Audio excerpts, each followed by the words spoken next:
আসসালামু আলাইকুম প্রিয় দর্শক, মেজবানি রান্নাঘরে স্বাগত জানিয়ে শুরু করছি আজকের রেসিপি। আজকের রেসিপিতে থাকছে ইলিশ মাছ ভাজা, বেগুন ভাজা আর সাথে থাকছে শুকনো মরিচ।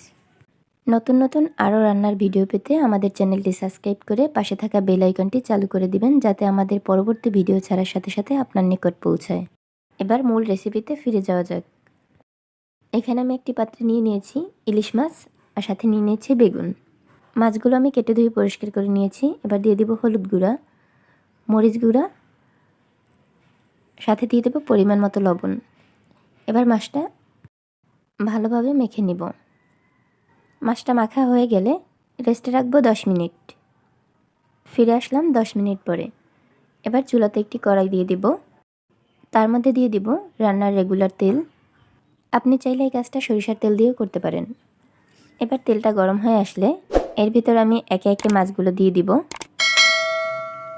আমার মাছগুলো দেওয়া হয়ে গেছে। এবার লো আঁচে মাছগুলো ভেজে নিব। মাছগুলো এক পাশ ভাজা হয়ে গেলে একে একে মাছগুলো উল্টে দিব।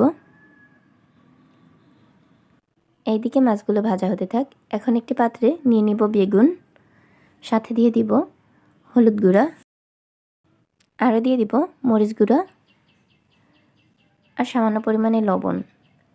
আবারও সবগুলো একসাথে মাখিয়ে নিব। বেগুনগুলো সুন্দর মতো মাখানো হয়ে গেলে এবার এই মাছের মধ্যে একে একে বেগুনগুলো দিয়ে দিব আর লো আঁচে জাল করে মাছ আর বেগুনগুলো ভেজে নিব।